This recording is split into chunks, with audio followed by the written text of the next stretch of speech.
എന്റെ പ്രഭാഷണത്തിന്റെ അവസാനത്തിലേക്ക് കടന്നു വരികയാ.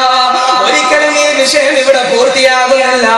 ഈ വിഷയത്തിന്റെ ഏറ്റവും മർമ്മപ്രധാനമായ ഭാഗമാണ് ഈ മലയാളത്തിന്റെ സദസ്സിൽ ഞാൻ അവതരിപ്പിക്കാൻ പോകുന്നത്.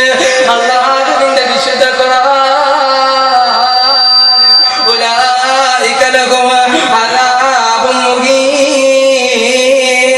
നാളെ അതികഠിന കഠോരമായ കത്തിയാടുന്ന നരകമാണ്. സീരിയല് കാണുന്ന ഉമ്മ, സ്വന്തം ഉമ്മ മരിച്ചിട്ട് പോലും കണ്ണിൽ നിന്നൊരു തുള്ളി വെള്ളം വീടാതെ ഒരു നടി മരിക്കുമ്പോഴേക്കിന് പാതിരാ 10 നേരത്തെ ഇശാഅക്കി അതിലുള്ള ഭക്ഷണം മുഴുവനും കടിച്ചിട്ടല്ലാന്ന് പറഞ്ഞുകൊണ്ട് കരഞ്ഞു പോയ ഉമ്മ, ആ കരച്ചിൽ നാളെ നരകത്തിൽ കത്താനുള്ള വിറകാണ്. നിങ്ങളുടെ ശരീരം നാളെ നരകത്തിൽ കത്താനുള്ള വിറകാണ്. അല്ലാഹുവേ കാക്കണേ തമ്പുരാനെ, കാക്കണേ തമ്പുരാനെ, കാക്കണേ തമ്പുരാനെ. ഉറക്കാമി പറ. ഇനി നമ്മൾ ദുആയിലേക്ക് കടക്കാൻ പോവാണ്. അതിനു മുമ്പ് ഒരൊറ്റ ഹദീസ് കൂടി പറഞ്ഞിട്ട് ഞാൻ അവസാനിപ്പിക്കാം.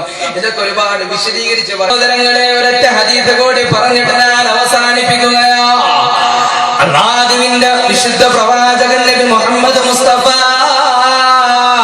റൂഹി ഫിദാ നബി മുഹമ്മദ് മുസ്തഫ റൂഹി ഫിദാ നബി മുഹമ്മദ് മുസ്തഫ. നബിയെ അങ്ങേക്കല്ലാതെ ഇങ്ങനെ പറയാൻ കഴിയൂല. മലപ്പുറത്തിന്റെ മക്കളെ കുറിച്ച, മലബാറിന്റെ മക്കളെ കുറിച്ച, 85 ലക്ഷം ഹറാമിന് വേണ്ടി ചെലവഴിച്ച മക്കളെ കുറിച്ച അല്ലാഹുവിന്റെ വിശുദ്ധ റസൂൽ നഫ്സു മുഹമ്മദിൻ ബിയദി. അല്ലാഹുവിന്റെ വിശുദ്ധ പ്രവാചകൻ നബി മുഹമ്മദ് മുസ്തഫ. അല്ലാഹു തന്നെയാണ് സത്യം.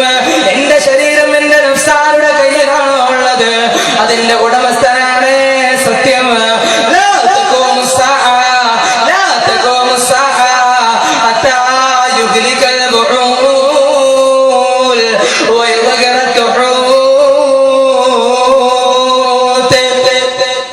ലോകാവസാനത്തെ നിങ്ങൾ പ്രതീക്ഷിച്ചു കൊള്ളുക, ലോകാവസാനത്തെ നിങ്ങൾ പ്രതീക്ഷിച്ചു കൊള്ളുക.